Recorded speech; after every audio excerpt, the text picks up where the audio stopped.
Javlon Shodmonov ilk marta Mo'min Oripovning o'limiga sabab bo'lgan avtohalokat tafsilotlarini ochiqladi.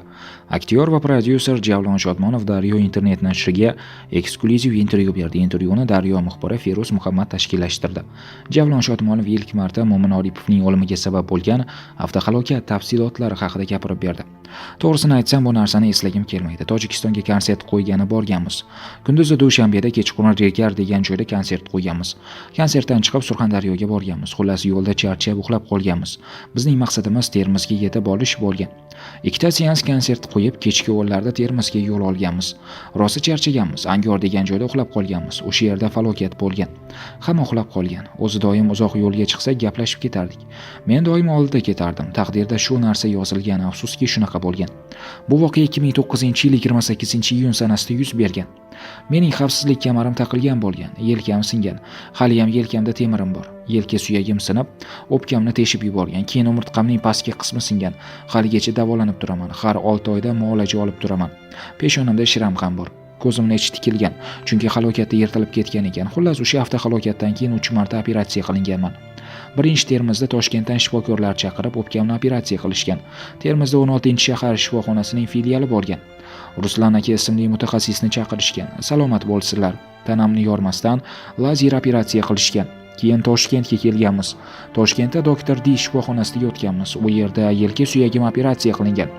Chiqqandan keyin oyog'im og'rishni boshlagan. Tekshirtirganimizda umurtqa bilan bog'liq ekanligi, operatsiya qilish kerakligini tushuntirishgan. Operatsiya qilishgan. 6 oy yotganman. 6 oy o'tirish mumkin bo'lmagan. Hozir ham tiq teggan joylar, havo bulut bo'lgan paytlar og'rib turadi. O'sha kunlarni eslashni xohlamayman. Dastlab Mo'min olamdan o'tganini bilmaganman, menga aytishmagan. Surxondaryoda 10 kun yotganmiz. Yuragim joyidan siljigan, siqilish mumkin bo'lmagan. Mo'min qayerdaligini so'raganimda Toshkentga olib ketishdi. Komada deyishgan. Telefonlarni olib qo'yishgan. Orada uyiga ham telefon qilganman. Adalari Mahmud akaga Mo'min yaxshimi desam, "Ha, yaxshi" deb qo'yishgan. Toshkentga keldik. Mo'minni so'rayveraman. Xullas, Mo'min vafot etganini doktor D shifoxonasida voqeadan 20 kun o'tib bilganman. Bu xabarni shifoxonadan chiqayotgan kunimiz Dilmurod aka aytganlar. Meni ko'rgani kelganlarga ham Mo'min vafot etgani haqida gapirmaslikni tayinlab, ogohlantirib turishgan ekan. Mo'min mening haqiqiy o'rtog'im edi. U bilan shou biznesdan oldin ham do'st edik. U bilan birga ishlardik. U rasm chizardi. Do'konlarga plakat chizib, bir nimalar qilib yurardik. Ko'zimga birdan yosh kelib ketdi, degan Javlon Shodmonov. Ma'lumot uchun, Bojalar guruhi a'zosi Mo'min Oripov 2009-yilning 28-iyun kuni mudhish avtohalokat sabab vafot etgan. Bojalar Mo'min Oripovning o'limidan keyin bachkanalashib ketdimi? Javlon Shodmonov bu borada fikrini bildirdi. Bilmasam endi, menimcha har doim ikkita odamni ko'rib yurgan muxlislar uchun bitta odam bo'lmay qolishi g'alati tuyulishi mumkin. Hozir Mo'min bo'lganda boshqacha bo'lardi. Bilmadim. U vaqtda jiddiy deysiz-u, ammo jiyda gullaganda anhor bo'yda qo'shiqlarimizda ham hazilomuz so'zlardan foydalanganmiz. Hozir ham shunaqa so'zlardan foydalanamiz. Hozir ham Jahongir akamning jiddiy qo'shiqlari, chuqur ma'noga ega bo'lgan qo'shiqlari bor. Endi ularning uslublari shunaqa. Jiddiy qo'shiqlarni katta reklama qilmasligimizning sababini bilmayman. Bachkana deyishadi-yu, ammo baribir ko'rishadi. Agar birorta odamni yoqtirmasam, u odamni ko'rmayman, eshitmayman, e'tibor ham bermayman. Menda shunaqa odat bor. Biz bachkana bo'lsak, nega bizni ko'rishadi, e'tibor berishadi? Shu holatga tushunmayman, degan Javlon Shodmonov. Rahmatullo Mirzayevning rafiqasi A'lo Rahimova turmush o'rtog'ining qotillari ijodidagi tanaffus hamda tushkunlikdan qanday chiqqani haqida so'zlab berdi. A'lo Rahimova bir paytlar Andijon va Otmagay tong qo'shiqlari bilan xalq mehrini qozonganda, uzoq yillik tanaffus va boshiga tushgan og'ir musibatlar uni ijoddan uzoqlashtirdi. Xususan turmush o'rtog'i Mahuratli Suxandon Rahmatullo Mirzayevning vahshiylarcha o'ldirilishi unga juda og'ir zarba bo'lib qoldi. Hamkasblarning fikricha, hayotdagi o'zgarishlar uning kuchli depressiya holatiga tushishiga sabab bo'lgan. Jurnalist Nargiza Murodova xonanda bilan muloqotga kirishib, san'atdan ketishi va depressiyadan qanday qutulgani haqida suhbatlashdi. O'z farzandi sabab vahshiylarcha o'ldirilish. Rosti mashhur Suxandon hayoti bunday yakun topishini hech kim kutmagandi. Singlim, bu haqda gapirishni istamayman. Bu savollar meni juda charchatgan. Bundan tashqari ota-onam ko'zing bilan ko'rmagan narsaga ishonma deb o'rgatishgan. Mana oradan necha yil o'tdi. Voqeaga aloqador insonlar qonuniy jazo olishdi, ammo menda hamon ikkilanish bor. Xalq orasida A'loning o'g'li shunday qilibdi degan gaplar ham tarqaldi. Ammo Yaratgan menga yolg'iz qizni inom etgan. U oilaga mening aloqam yo'q. Boshimizga tushgan voqealardan keyin har xil gap so'zlar tarqaldi. Bilib bilmay og'ziga kelganini gapirganlar ham bo'ldi. Ammo hammasi yolg'iz Allohga ayon.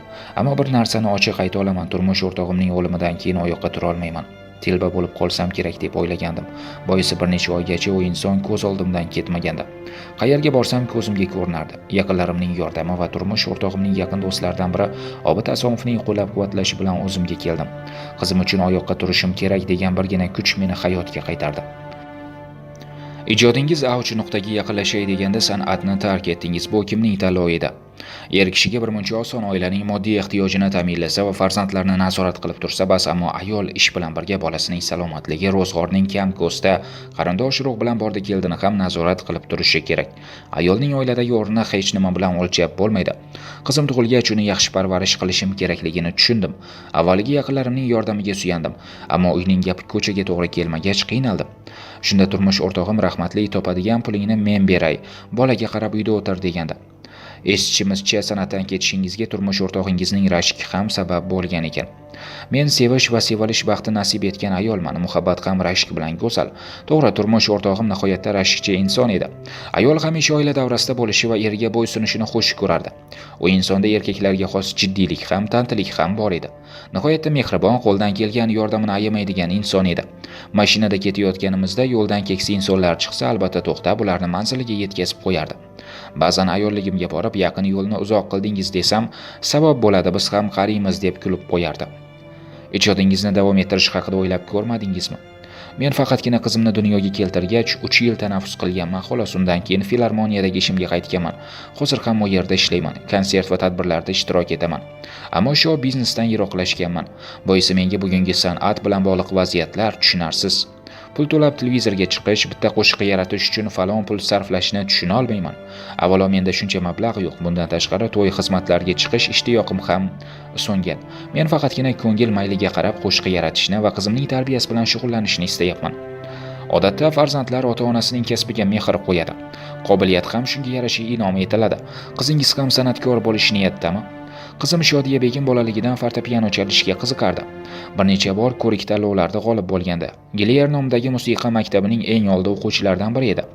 Afsuski ustozlari barmoqlarining kaltaligi sabab boshqa musiqa asbobni o'rganishni tavsiya qilishdi. Bu qaror qizimga va dadasi rahmatliga yoqmadi. Qizim bir necha oy barmoqlarining o'sishini intiqlik bilan kutdi. Hozir u 16 yoshda. Musiqa san'atdan tashqari aktyorlik sohasiga ham qiziqadi.